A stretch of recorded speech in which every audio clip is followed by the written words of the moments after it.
Hello everyone, welcome to our channel. आज हम पढ़ने जा रहे हैं कक्षा 10वीं का भूगोल पाठ 3 जल संसाधन के बारे में। इससे पहले हमने पढ़ा है पाठ 2 वन और वन्य जीव संसाधन। आज हम पढ़ने जा रहे हैं जल संसाधन के बारे में। हमने हमारी पुरानी सभी वीडियोस के लिंक्स नीचे डिस्क्रिप्शन बॉक्स में अवेलेबल कर दिए हैं, आप जाके चेकआउट कर सकते हैं। और आप चाहे तो आप हमारे व्हाट्सएप ग्रुप के द्वारा भी हमारे साथ जुड़ सकते हैं। व्हाट्सएप ग्रुप का जो नंबर है वो मैं आपको आगे आने वाली स्लाइड में प्रोवाइड कर दूंगी। तो चलिए शुरू करते हैं हमारे पार्ट 3 जल संसाधन से। जल यानी कि पानी और संसाधन यानी कि रिसोर्सेज। आइए जानते हैं कि हम इस अध्याय में किन किन चीजों के बारे में पढ़ने वाले हैं। पहला तो हमारा है जल के बारे में, दूसरा हमारा बांध, तीसरा बहुउद्देशीय नदी परियोजनाएं, चौथा है बहुउद्देशीय नदी परियोजनाओं के उद्देश्य और खामियां, और पांचवा है हमारा वर्षा जल संग्रह। इसमें हम पढ़ने वाले हैं पूरा जल संसाधन के बारे में। वैसे मैं आपको पहले ही बता दूं अध्याय को शुरू करने से पहले कि ये जो पाठ है वो काफी छोटा है और काफी ज्यादा आसान है, तो इससे घबराने की बिल्कुल जरूरत नहीं है। आप चाहें तो आप अपना कॉपी पेन लेके भी बैठ सकते हैं। आगे कुछ ऐसी परिभाषाएं होंगी जो बोर्ड एग्जाम्स में या नॉर्मल एग्जाम्स में पूछी जा सकती है। तो शुरू करते हैं। जल संसाधन। जैसे कि हम सब जानते हैं, जल जो है वह एक नवीकरण संसाधन है। नवीकरण हमने पार्ट 1 में पढ़ा हुआ है। नवीकरण संसाधन यानी कि वह संसाधन जिनका हम बार बार प्रयोग कर सकते हैं, जैसे कि हमारा हो गया जल। ठीक है। पृथ्वी का जो 3/4 भाग जो होता है वो जल से घिरा हुआ है, लेकिन प्रयोग में आने वाला जो जल है वो बहुत ज्यादा कम है।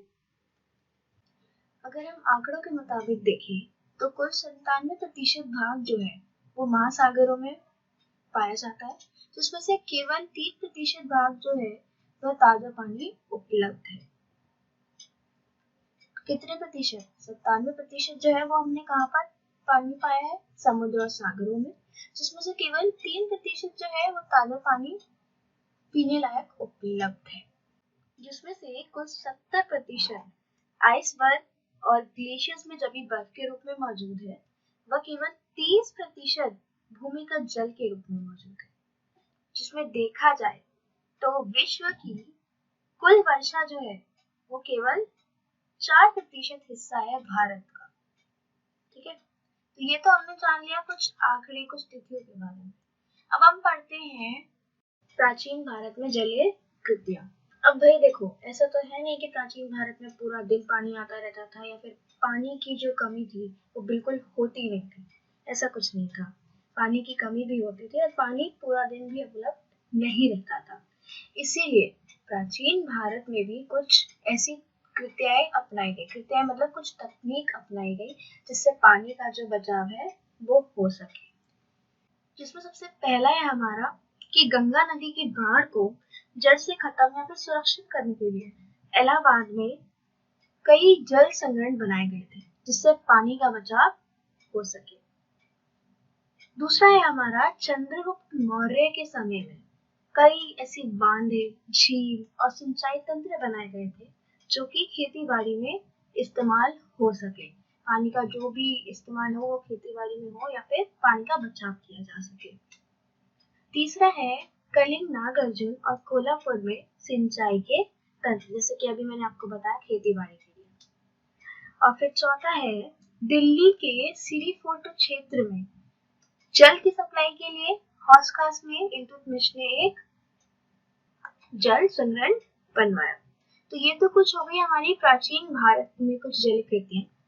अब हम पढ़ने जा रहे हैं जल दुर्लभता और जल संरक्षण एवं प्रबंधन की आवश्यकता के बारे में। जल दुर्लभता। दुर्लभता यानी कि किसी चीज की कमी हो जाना। सीधे शब्दों में बोलूं तो पानी की कमी हो जाना या किसी क्षेत्र में जल की आवश्यकता को पूरा ना कर पाना जल दुर्लभता कहलाता है।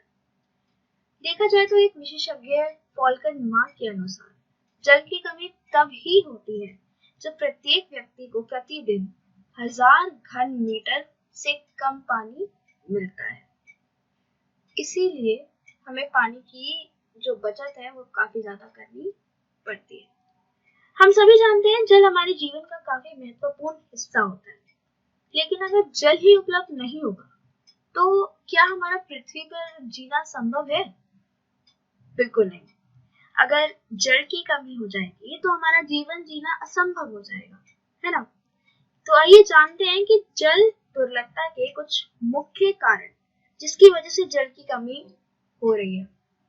ठीक है, जल दुर्लभता के कारण। सबसे पहला कारण हमारा आता है अति शोषण, यानी कि जरूरत से ज्यादा किसी चीज का इस्तेमाल कर लेना, उनको हम कहते हैं अति शोषण। फिर है हमारा असमान वितरण, यानी कि समाज के अलग अलग वर्गों में बराबर मात्रा में जल का बंटवारा ना होना। ठीक है। तीसरा है हमारा अधिक जनसंख्या, यानी कि जनसंख्या बढ़ने के कारण ज्यादा से ज्यादा जल का प्रयोग हो रहा है। तो ये भी एक कारण है किस चीज का? जल दुर्लभता का। तो जल दुर्लभता के कुछ मुख्य कारण है। सबसे पहला है हमारा अति शोषण, यानी कि जल का काफी ज्यादा इस्तेमाल करना। दूसरा है हमारा असमान वितरण, यानी कि समाज के अलग अलग वर्गों में बराबर मात्रा में जल का बंटवारा ना होना। और तीसरा है अधिक जनसंख्या, यानी कि जनसंख्या बढ़ने के कारणवश ज्यादा जल का उपयोग करना। आइए आगे हम पढ़ते हैं इन सब चीजों को डिटेल में। सबसे पहला मुख्य कारण है हमारा जल का अधिक इस्तेमाल करना। अगर हम जल का अधिक से अधिक इस्तेमाल करेंगे तो जल की दुर्लभता हो सकती है।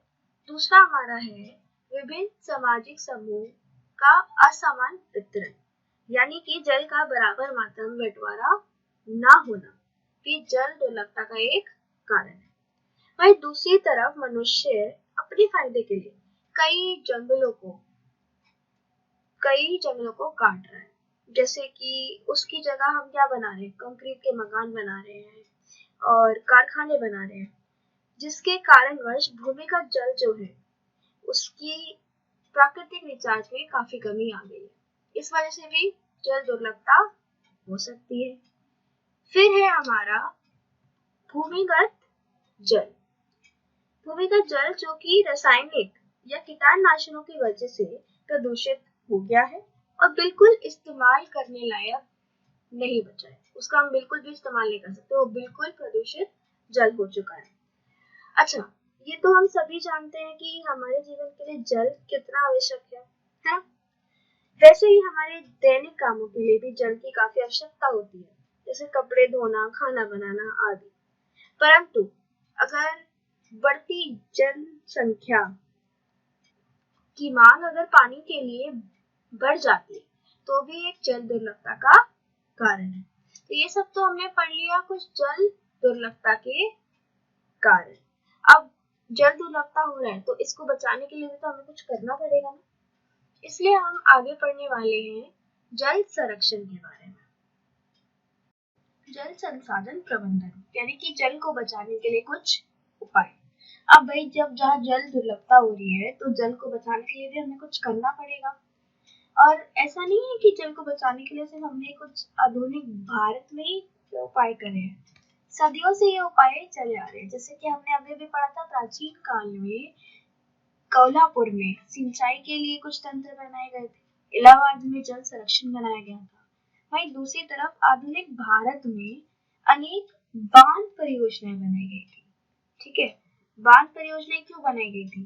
ताकि वह पानी के बहाव को काबू में ला सके और बाढ़ में रोकथाम हो सके। इसीलिए हमने क्या किया था? अनेक बांध परियोजनाओं का उद्घाटन किया था। अब आधुनिक भारत में जब ये बहुउद्देशीय बांध परियोजनाएं बनाई गई थी तो वही वो क्यों बनाई गई थी?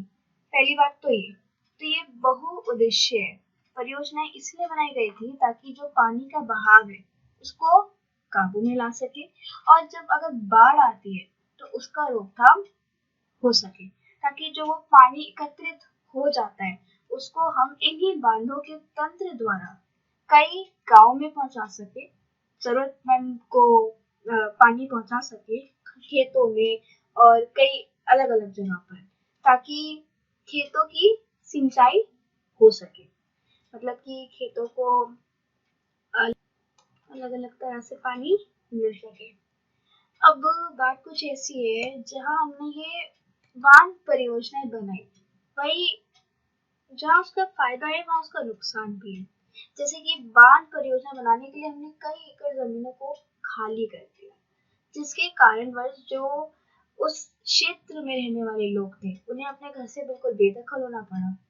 ठीक है, और चलो बेदखल होना पड़ा, उसके बाद क्या हुआ, इसका सीधा असर किस पे पहुंचा, बांध बनाने का सीधा असर पहुंचा पर्यावरण पे। क्यों पहुंचा, क्योंकि इससे जब बांध बन रहे थे कई जगह खाली करनी पड़ी, जिससे कि इकोलॉजिकल बैलेंस जो है वो अनस्टेबल हो गया था। इस कारणवश कई लोगों ने क्या किया, आंदोलन करना शुरू कर दिया, आवाज उठानी शुरू कर दी कि भाई अगर बांध बनेंगे तो इससे हमारे पर्यावरण को भी नुकसान पहुंच रहा है, तो ये सब बंद करो। तो आगे हम पढ़ते हैं बांध के बारे में। बांध क्या होता है, इससे क्या हानि होती है, इससे क्या नुकसान पहुंच सकता है। ठीक है, बांध बांध का मतलब क्या होता है? बांध का मतलब होता है किसी चीज में बांधा जाना, किसी चीज में रुकावट आ जाना, उसको हम कहते हैं बांध। अब बात ऐसी है कि बांध होता क्या है। तो भाई ये जो बांध है ना, बांध जो है वह बहते जल या तेज गति से आने वाले पानी के लिए बनाई गई एक बाधा है। ये कह सकते हैं कि एक रुकावट है जो बहते पानी को रोकती है, वह एक जगह एकत्रित करती है, उसे हम कहते हैं बांध। अच्छा, अभी जो बांध है वो कहाँ बनाया जाता है? अब ऐसे सड़क पे या कहीं भी बना तो नहीं दोगे बांध। ये जो बांध है वो कहाँ बनाया जाता है? किसी झील पर बनाया जाता है, या फिर जहाँ पर पानी का बहाव काफी ज्यादा होता है वहां पर ये बांध बनाए जाते हैं। अच्छा, तो जैसे कि वीडियो की शुरुआत में ही मैंने आपको बता दिया था कि आगे आने वाली स्लाइड्स में हम हमारा व्हाट्सएप ग्रुप का नंबर आपके साथ शेयर करेंगे। तो ये रहा हमारा व्हाट्सएप ग्रुप का नंबर 9718646198। आप लोग चाहे तो आप हमारे फेसबुक अकाउंट द्वारा भी हमारे साथ जुड़ सकते हैं। तो जल्दी से ये नंबर नोट डाउन कर लीजिए और उसके बाद हम आगे बढ़ते हैं।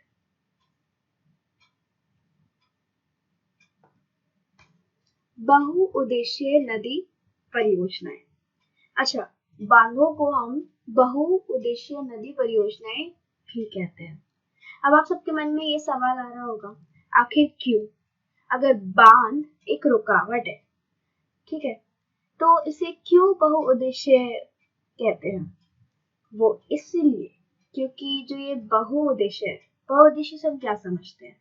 एक ही उद्देश्य नहीं, काफी सारे उद्देश्य। ठीक है, उसी तरह नदी परियोजना जो है, ठीक है, नदी परियोजना को बहुउद्देश्य नदी परियोजनाएं भी कहते हैं, क्योंकि इसका एकमात्र उद्देश्य होता है कि अलग अलग जगह पर एकत्रित जल पहुंचाना। ठीक है, उदाहरण स्वरूप जैसे कि आप देख सकते हैं कि एकत्रित जल को हम कहाँ, खेतों में पहुंचा सकते हैं, या फिर जहाँ पर जरूरत है पानी की वहां पहुंचा सकते हैं, गांव में पहुंचा सकते हैं, खेतों में हम सिंचाई के लिए पहुंचा सकते हैं। ठीक है, तो इसका उद्देश्य एक ही नहीं था, इस परियोजना का उद्देश्य काफी सारा था, इसीलिए हम इनको कहते हैं बहुउद्देशीय नदी परियोजनाएं। तो अब हम पढ़ने जा रहे हैं बहुउद्देशीय नदी परियोजनाओं के फायदों के बारे में। अब हम कोई चीज अगर बनाते हैं, कोई भी परियोजना बनाते हैं, तो हम दिमाग में ये चीज रखते हैं कि उसका फायदा क्या होगा और नुकसान क्या होगा। तो हम सबसे पहले पढ़ने जा रहे हैं इन परियोजना का फायदों के बारे में। तो सबसे पहला तो है हमारा सिंचाई, यानी कि जल के माध्यम से अगर अच्छी फसल उगेगी, ठीक है, अगर खेतों में पानी उपलब्ध होगा तभी तो अच्छी फसल उगेगी ना। तो पहला तो हमारा हो गया सिंचाई। दूसरा हमारा है घरेलू कामों के लिए, ठीक है, घरेलू कामों के लिए यानी कि पानी का उपयोग होना, कपड़े धोना, खाना बनाना आदि। दूसरा है औद्योगिकरण, ठीक है। औद्योगिकरण के भाग में कैसे डीप बोरिंग होना, ठीक है, तो ये हमारा दूसरा फायदा हुआ। तीसरा है हमारा बाढ़ को नियंत्रण में करने के लिए। जैसे कि हमने अभी पहले पढ़ा है कि जो बांध है वो एक बाधा है, तो ये बाढ़ को नियंत्रण करती है। चौथा है हमारा मछली के पालन के लिए, ठीक है। अब आप सब सोच रहे होंगे कि मछली का पालन कैसे? वो ऐसे कि मछली बिना पानी के तो रह नहीं सकती, है ना, ये तो हम सबको पता है ना।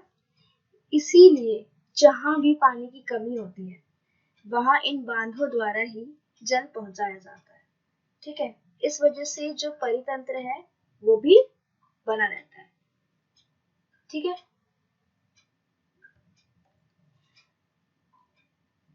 तो इनके कुछ फायदे जैसे कि अभी हमने पढ़े हैं, बांधों में एकत्रित जल जो कि किसके उपयोग में आता है? सिंचाई के उपयोग में आता है। फिर है हमारा कि अगर किसी जगह पे जल की कमी हो जाती है, ठीक है, तो वहां इन बांधों द्वारा जल पहुंचाया जाता है, ठीक है।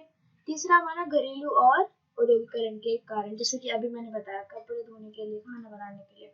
औद्योगिकरण के बाद में आप कह सकते हैं कि बोरिंग का पानी यूज करना, ठीक है। चौथा है हमारा बाढ़ को नियंत्रण में लाना, जैसे कि एक बाढ़ में एक बाधा बन जाता है ये, क्या? बांध। फिर है मत्स्य पालन व मृदा संरक्षण में, जैसे कि अभी मैंने आपको बताया कि परितंत्र को बनाए रखता है, ठीक है। तो एक ये रीजन हो गया। और दूसरा जो हमारा है वो है मृदा संरक्षण को, ठीक है। अगर पानी होगा तभी मृदा जो है वो प्राकृतिक रूप से अपना काम करेगी। तो इसीलिए ये कुछ हमारे हो गए फायदे बहुउद्देशीय नदी परियोजनाएं की। अब जहाँ फायदे हैं वहाँ नुकसान भी है, तो आइए हम पढ़ते हैं नुकसान के बारे में। बहुउद्देशीय नदी परियोजनाओं से हानि मतलब नुकसान, ठीक है। जैसे कि अभी हमने इन सब के फायदे पढ़े बहुउद्देशीय नदी परियोजनाओं के, अब हम पढ़ने वाले हैं इनके नुकसान। तो सबसे पहला नुकसान तो भाई ये है कि लोगों को अपने घर से बेदखल होना पड़ा। क्यों बेदखल होना पड़ा? क्योंकि उन्हें अपनी कई एकड़ जमीन जो है वो खाली करनी पड़ी ताकि ये बांध बन सके, ठीक है। इस वजह से उन्हें अपने घर से बेदखल होना पड़ा। तो ये तो हमारा एक पहला कारण हुआ। दूसरा हमारा कारण है कि नदियों पर बांध बनाने के लिए क्या हुआ, उनका जो प्राकृतिक बहाव है किन चीज का, नदियों का, वो कम हो गया, खुद से कम हो गया। क्यों हो गया? क्योंकि मनुष्य ने अपने फायदे के लिए बांध बनाया, तो प्राकृतिक रूप से जो पानी का बहाव है वो कम हो गया। किसके चलते? इन नदियों की परियोजनाओं के चलते, ठीक है। तो इससे हमारा प्राकृतिक क्या कहते हैं, प्राकृतिक रूप से बाढ़ पर असर पड़ा, पानी के बहाव पर असर पड़ा। फिर है हमारा भूकंप की संभावना बढ़ गई, ठीक है। भूकंप जो है वो एक प्राकृतिक रूप की चीज है, ठीक है, खुद से तो हमने बनाया नहीं है ना। तो अगर प्रकृति पे असर पड़ेगा तो भूकंप की संभावना खुद से बढ़ जाएगी। पानी का जो आपने कह सकते हैं कि इन नदी परियोजनाओं की वजह से पानी का जो बहाव है वो खुद से कम हो गया, वो कहीं ना कहीं असर दिखाएगा, तो इसलिए भूकंप की जो संभावना है वो बढ़ गई। फिर दूसरा जो हमारा कारण है वो है एक अधिकतर जल का प्रयोग। क्यों? क्योंकि लोगों ने अपने फायदे के लिए जल का काफी इस्तेमाल करना शुरू कर दिया, जिसके चलते, ठीक है, कुछ बीमारियां भी फैल गई। अब बीमारियां कैसे फैल गई? वो ऐसे फैल गई कि औद्योगिकरण के कुछ केमिकल्स की वजह से अगर वो पानी में मिल जाते हैं तो उससे कुछ बीमारियां फैल गई, जल जो है वो प्रदूषित हो गया। तो ये भी एक मुख्य हानि है। फिर है फसलों में कीटाणु जनित बीमारियां। किसमें? फसलों में। अब फसलों में कैसे आ गई? बात तो पानी की चल रही थी। वो इसीलिए क्योंकि हमने इन नदी परियोजनाओं के चलते बांध से क्या किया है, पानी कहाँ पे दिया था? खेतों में दिया था। तो कुछ कीटाणु जो है वो पानी में मिल गए, जिससे जो पानी है वो क्या हो गया? प्रदूषित हो गया। तो ये तो हमारे कुछ ऐसे कारण हैं जिसकी वजह से नदी परियोजनाओं जो है वो एक हानि भी है, एक नुकसान भी है।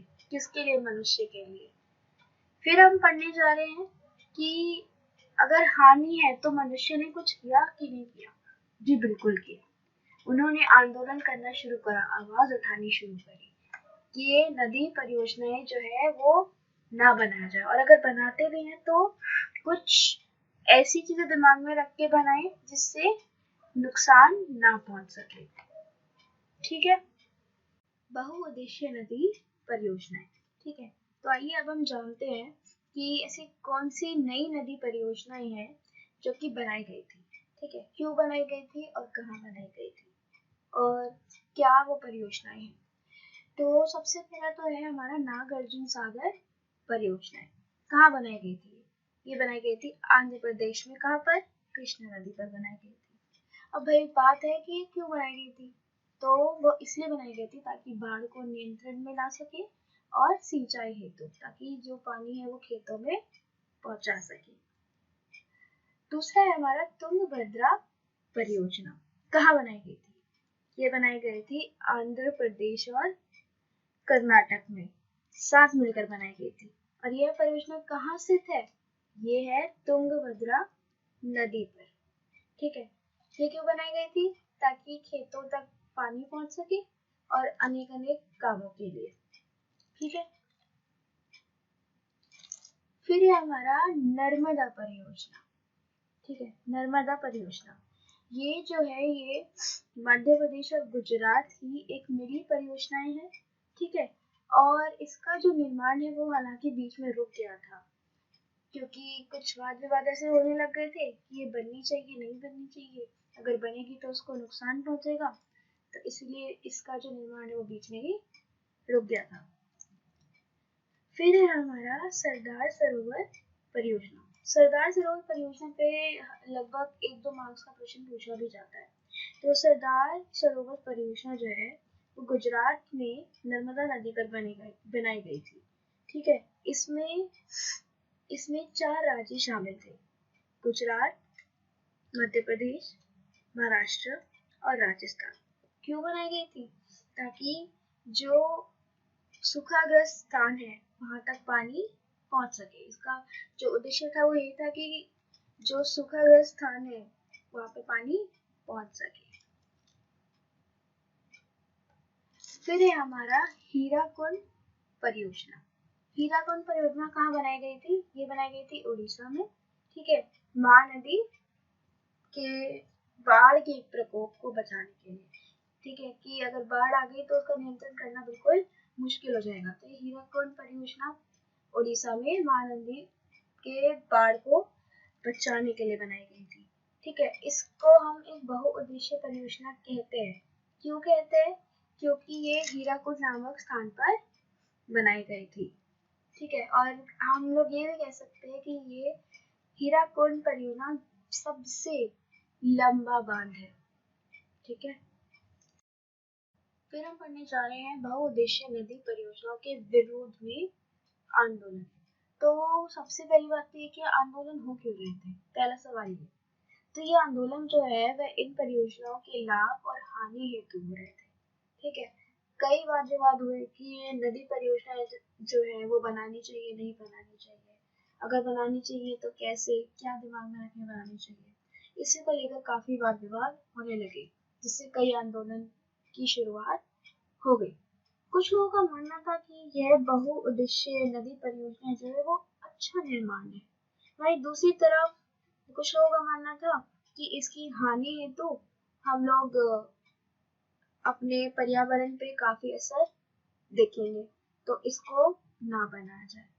ठीक है, तो इसमें कई आंदोलन जो है वो शामिल किए गए, जिसमें से एक है हमारा नर्मदा बचाओ आंदोलन और दूसरा है हमारा टेहरी बांध आंदोलन। ठीक है, अब हम एक प्रसिद्ध आंदोलन के बारे में पढ़ लेते हैं। तो वो जैसे कि अभी मैंने आपको बताया टेहरी बांध आंदोलन। ठीक है, तो पहली बात तो ये कि टेहरी बांध आंदोलन जो है ये कब बना था? तो ये 1972 में बना था। ठीक है, और इसको हम विश्व का 5वां सबसे ऊंचा बांध कहते हैं। ठीक है, अब ये बना कहाँ था, किस क्षेत्र में बना था? तो ये टेहरी बांध जो है वह उत्तराखंड के गढ़वाल क्षेत्र में बना था। ठीक है, अब ये आंदोलन जो था उसने ऐसा क्या किया जो आंदोलन बनने की अनुमति 1972 में मिल गई? वो ये था कि ग्रामीण क्षेत्र में जल पहुंच सकता है, पर्यावरण बच सकता है, वन्य जीवन बच सकता है, मृदा का संरक्षण हो सकता है। ठीक है, कृषि क्षेत्र में, ठीक है, फसल अच्छी हो सकती है। तो इन सब चीजों ने जो ध्यान है वो आकर्षित कर लिया और इसी के चलते टेहरी बांध बना था। तो ये तो हमने पढ़ा कि टेहरी बांध आंदोलन के बारे में। अब हम कुछ ऐसे प्राकृतिक उपाय भी पढ़ने वाले हैं जिससे जल का संरक्षण हो सकता है। वर्षा जल संग्रहण। ठीक है, तो पहली बात तो ये कि यह एक प्राकृतिक उपाय है। कौन सा? वर्षा जल संग्रहण। ये काफी प्राकृतिक उपाय है। सबसे पहली बात तो ये कि अभी वर्षा जल संग्रहण जो है वो क्या होता है। ठीक है, तो जो वर्षा जल संग्रहण है ना, इसमें क्या होता है, भूमि पर गिरने वाली जो वर्षा की बूंदें होती है, ठीक है, जो पानी गिरता है वर्षा का, जो बूंदें गिरती है वर्षा की भूमि पर, ठीक है, उसको हम क्या करते हैं, एकत्रित कर लेते हैं। ठीक है, उनको हम क्या कहते हैं, वर्षा जल संग्रहण कहते हैं। जैसे कि पहाड़ी और पर्वतीय क्षेत्र में क्या होता है, गुल और कुल की प्रथा होती है।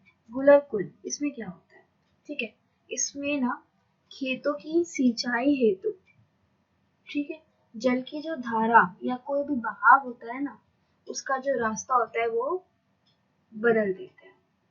ठीक है, जिससे जो खेतों का जो पानी है, जो कि नदी में से आ रहा है, वो खेतों में जा सके। फिर है राजस्थान में छत वर्षा जल संग्रह। ठीक है, इसमें क्या होता था, इसमें जो बारिश का पानी है वो छत पर एकत्रित किया जाता था। फिर पश्चिम बंगाल में क्या होता था, बाढ़ जल की वाहिकाएं बनाई जाती थी।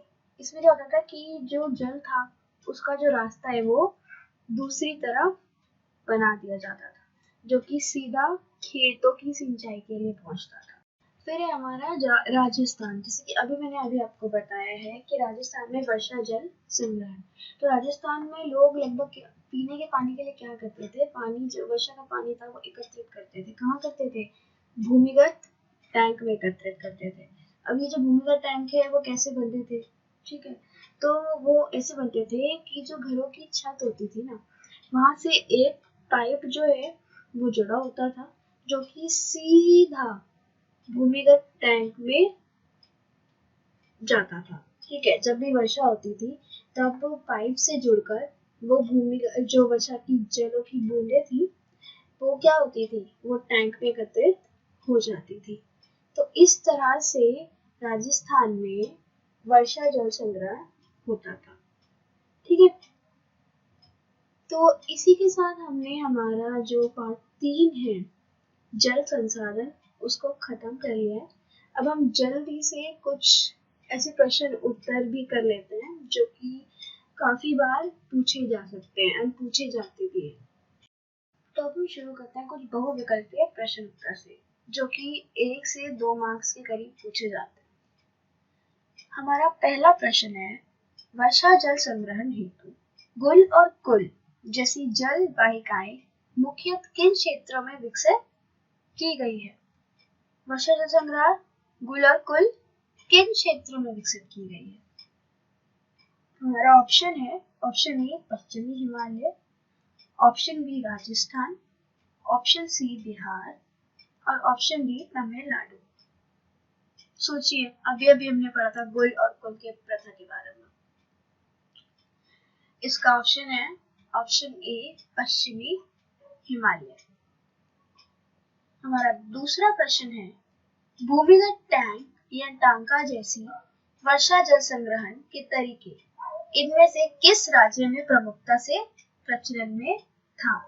ठीक है, भूमिगत टैंक या टांका जैसे वर्षा जल संग्रहण कौन से राज्य में प्रचलन था जिसका?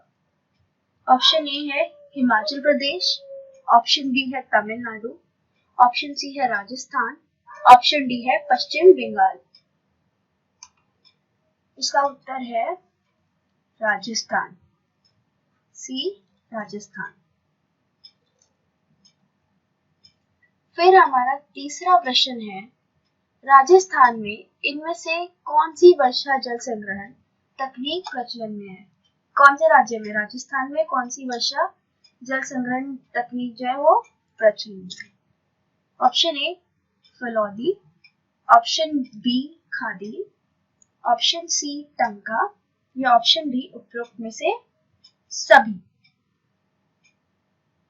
इसका उत्तर है उपयुक्त में से सभी। हमारा चौथा प्रश्न है, विश्व का सबसे अधिक वर्षा प्राप्त करने वाला इनमें से कौन सा स्थल है?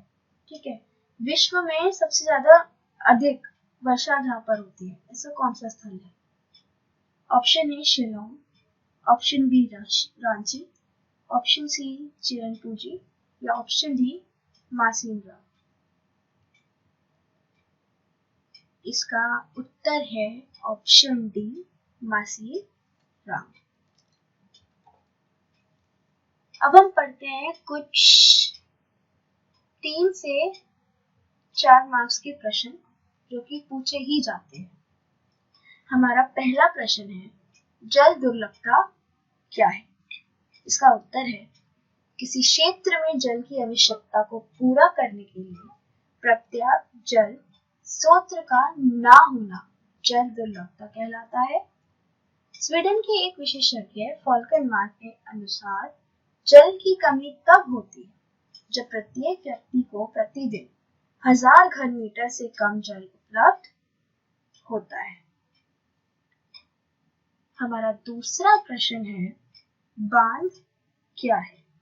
इसका उत्तर है, बांध बहते जल को रोकने, दिशा देने या बहाव कम करने के लिए खड़ी की गई बाधा है जो आमतौर पर जलाशय, झील अथवा जल भरण पर बनाती है।